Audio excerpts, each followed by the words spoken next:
Interest అన్న, story బాగుంది అన్న, స్టోరీ బాగా నచ్చింది. ఓకే. అంటే ఈ జనరేషన్ లో ఇలా జరుగుతుంది, ఎక్కువ అమ్మాయిలు తొందరపడుతారు, అంటే ప్రేమించి ఇలా విఫలమైందని అనవసరంగా ఇలా స్పాయిల్ చేసుకుంటారు.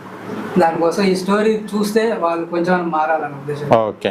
కానీ మనం చాలా వరకు చూస్తున్నాం అమ్మాయిలు సూసైడ్ చేసుకుంటున్నారు, అబ్బాయిలు సూసైడ్ చేసుకుంటారు. అంటే వాళ్ళు అంటే పెంచిన కన్న తల్లిదండ్రులను వదిలేసి ఎవడో ఒక 2 నిమిషాల పరిచయమైన వాడిని వాళ్ళు ఓన్ చేసుకొని వాడే లేకుంటే ఇక జీవితం లేదా, ఆమె లేకుంటే ఇక జీవితం లేదా అనే కాడికి వచ్చేసి సూసైడ్ చేసుకుంటారు. దీని మీద మీరు ఏమంటారు?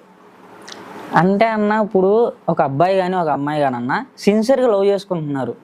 అది 1 year కానీ 2 years కానీ సిన్సియర్గా లవ్ చేసుకున్న తర్వాత ఒక అబ్బాయిని ఏం చేస్తున్నారంటే వాళ్ళ ఇంట్లో పేరెంట్స్ ఒప్పుకోలేదనో, లేకపోతే అబ్బాయి ఇంకా సెటిల్ కాలేదనో, లేకపోతే దీనికన్నా బెటర్మెంట్ ఆప్షన్ ఏమన్నా వచ్చిందనుకో అన్న, ఆ అబ్బాయితో వెళ్ళిపోతున్నారు. ఈ 2 years ఎందుకు లవ్ చేశారో తెలియదు, ఎందుకు ఇంత బాండింగ్ ఉందో తెలియదు. వాడు అన్ని జ్ఞాపకాలతో బతకలేక వాడు సూసైడ్ చేసుకుంటాడు. అమ్మాయి హ్యాపీగా వెళ్ళిపోతుంది. వీడు దాంతో ఏం చేయాలి, ముందు తాగడం ఇలాంటివి చేసి సూసైడ్ చేసుకుంటున్నారు. ఇలా ఎందుకు జరుగుతుంది అనేసి, ఇలా కాదు ఇలా కూడా ఉంటుంది అని చెప్పి దీన్ని మీరు చూపెడుతున్నారు. ఓకే.